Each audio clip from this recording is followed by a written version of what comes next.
کیا تو مذہب اسلام چھوڑ کر کے عیسائی ہو سکتا ہے؟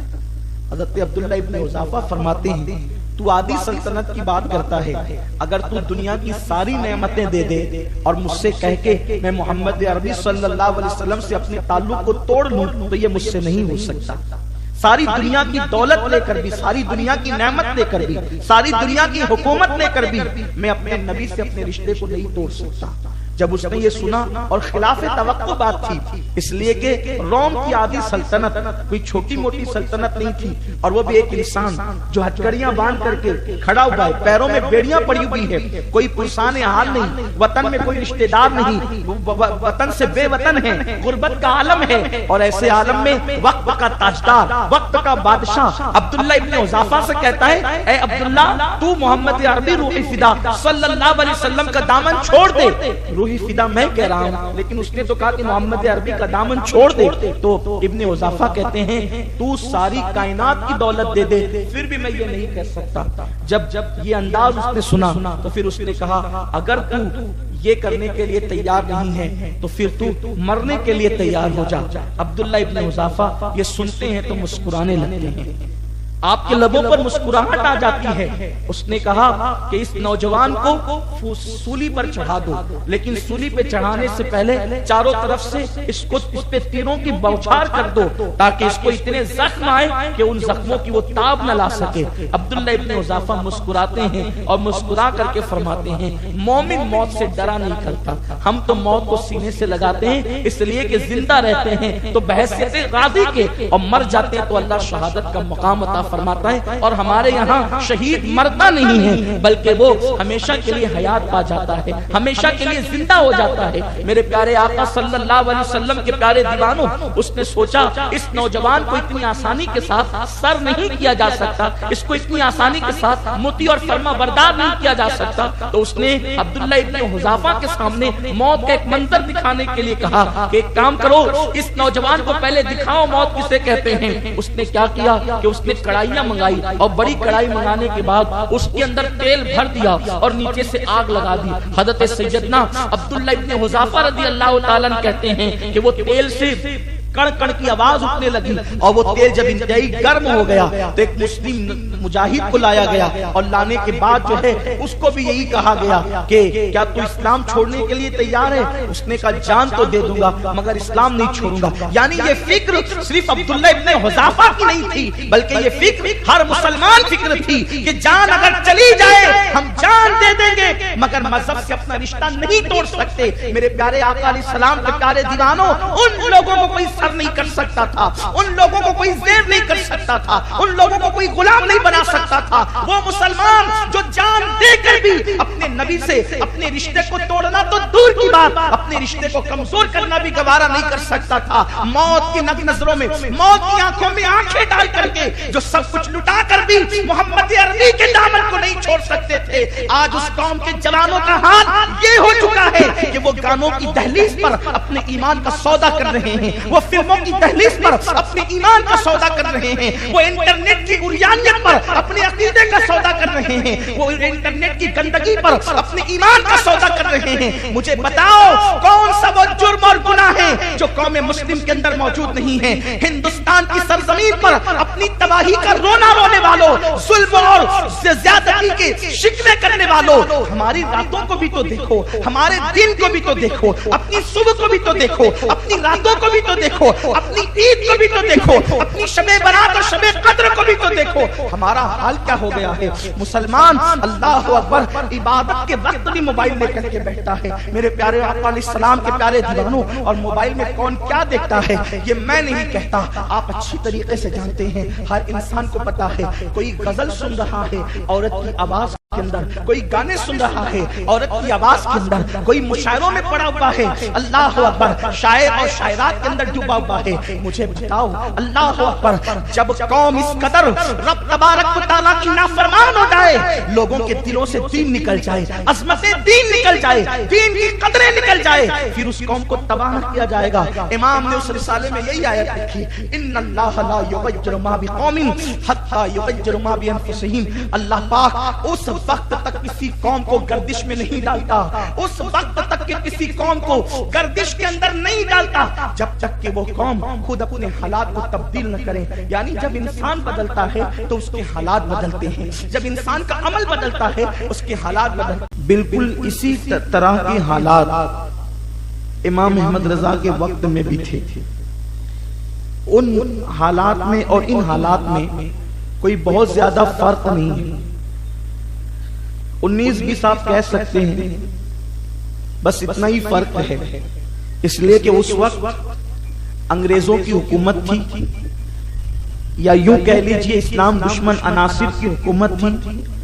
اور مسلمانوں پر اتنا ظلم اور جبر ہو رہا تھا کہ آپ اس کا اندازہ نہیں کر سکتے۔ اگر آپ اس کو محسوس کر سکتے ہیں تو 1857 کے جو بعد کے حالات بنے ہیں اس تاریخ کا آپ مطالعہ کریں گے تو پتا چلے گا۔ بس آپ اتنا سمجھ لیں کہ مسلمانوں کا قتل عام ایک عام سی بات تھی، علماء کو قتل کیا جا رہا تھا، علماء کو سولیاں دی جا رہی تھی، بلکہ لکھنے والوں نے یہاں تک کہ لکھا ہے کہ دلی سے لے کر لاہور تک جو راستے میں درخت پڑتے ہیں کوئی درخت ایسا نہ ہو جہاں پر کسی سنی عالم کی لاش نہ لٹکی ہوئی ہو۔ اس طرح کے حالات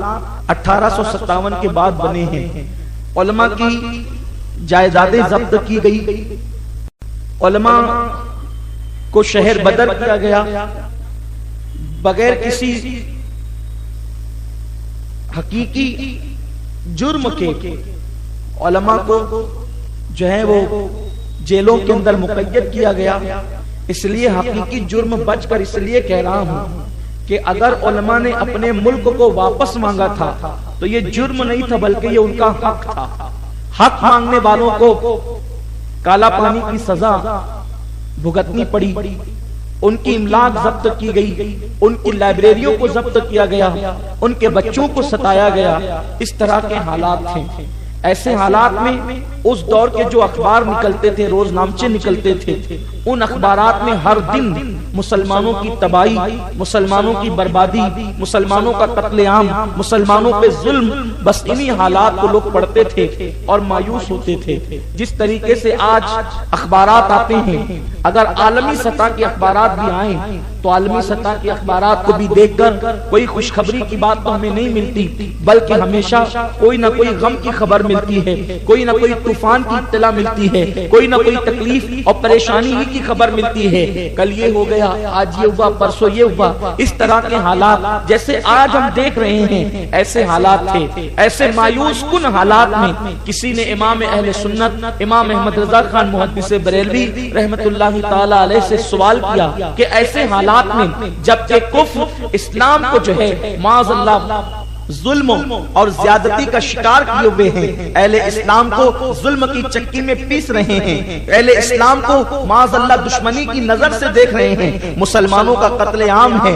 مسلمانوں کی بیٹیوں کی آبرو ریزیاں ہیں، مسلمانوں کی املاک پر لوگوں کی نظریں ہیں۔ ایسے حالات کے اندر مسلمانوں کو کرنا کیا چاہیے؟ تو امام اہل سنت نے اس وقت مختصر سے ایک رسالہ ترتیب دیا تھا، اور اس میں آپ نے جو ہے وہ باضابطہ طور پر مسلمانوں کو 4 نکات ایسے عطا کیے تھے کہ اگر مسلمان اس پر عمل کریں تو عمل کرنے کے بعد مسلمان کچھ حد تک کے ترقی کی راہ پر جا سکتے ہیں۔ سب سے پہلی بات تو امام اہل سنت جو امید کی کرن جگانے والے تھے، آپ نے فرمایا اللہ رب العزت کا فرمان ہے کہ اللہ کی رحمت سے مایوس نہیں ہونا چاہیے۔ یاد رکھیں حالات کیسے ہی ہو جائیں ہمیں مایوس نہیں ہونا چاہیے۔ میرے پیارے آقا صلی اللہ علیہ وسلم کے پیارے دیوانوں، اس لیے کہ اللہ کی نصرت قریب سے قریب تر ہے، اور اللہ نے فرمایا ہم نے اپنے ذمہ کرم پر لے لیا ہے کہ ہم مومنوں کی مدد کریں گے۔ لیکن کوئی مومن بن کر تو دیکھے، کوئی مومن تو بنے۔ میرے پیارے آقا علیہ السلام کے پیارے دیوانوں، اس وقت ہمارے ملک کے حالات بھی خراب سے خراب تر ہوتے جا رہے ہیں۔ اوباش لوگ،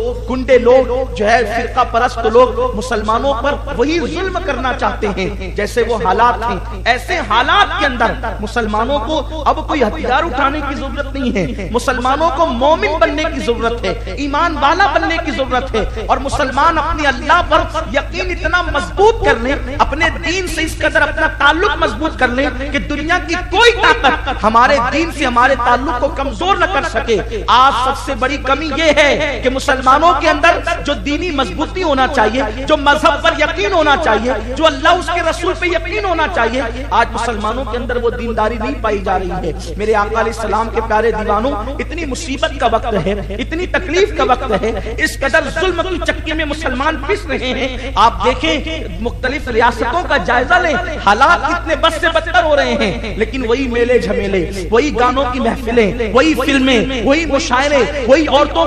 کا گانے کا انداز، وہی معاذ اللہ گندگی کی محفلیں، ہے مسلمانوں پہ کوئی اثر؟ میرے آقا علیہ السلام کے پیارے دیوانوں، جب ہوٹلوں پہ بیٹھیں گے، اخبار دیکھیں گے، تھوڑی دیر کے لیے کہیں گے یار وہاں ایسا ہو گیا، وہاں ویسا ہو گیا، لیکن اس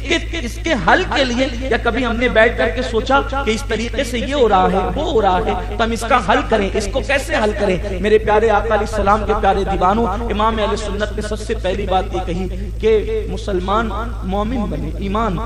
دین سے اپنا تعلق مضبوط کرے۔ یہاں اس کی تشریح کرتے ہوئے عرض کروں، ایک مومن کا اپنے دین سے، اپنے مذہب سے کیسا رابطہ اور رشتہ ہونا چاہیے؟ یہاں پر کوئی لمبی چوڑی بات کرنے کی بجائے میں ایک بات عرض کروں۔ حضرت عبداللہ ابن حذافہ رضی اللہ تعالی عنہ، یہ میرے رسول صلی اللہ علیہ وسلم کے صحابی ہیں۔ عبداللہ ابن حذافہ،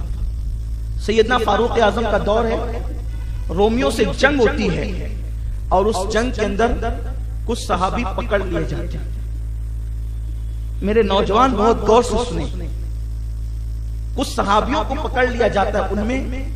صحابی رسول حضرت سیدنا عبداللہ ابن حذافہ رضی اللہ تعالیٰ عنہ بھی تھے۔ حضرت عبداللہ ابن حذافہ کو جب صحابہ سمیت اور نوجوان مجاہدین سمیت پکڑ لیا گیا تو رومیوں کا جو بادشاہ تھا شاہ روم، اس کو بڑی تمنا تھی کہ میں رسول اللہ صلی اللہ علیہ وسلم کے کسی شاگرد کی زیارت کروں۔ تو اس کے جاسوسوں نے بتایا کہ یہ جو نوجوان ہے جس کا نام ابن حذافہ ہے، عبداللہ ابن حذافہ ہے، یہ محمد عربی روح فدا صلی اللہ علیہ وسلم کا صحابی۔ وہ چبوترے پہ بیٹھ کر، صفہ پر بیٹھ کر محمد عربی صلی اللہ علیہ وسلم نے جو انسان بنائے ہیں ان میں سے ایک یہ بھی ہے۔ حضرت عبداللہ ابن حذافہ رضی اللہ تعالیٰ عنہ بڑے خوبصورت اور حسین و جمیل تھے۔ آپ کے حسن و جمال کو دیکھ کر وہ بہت متاثر ہوا،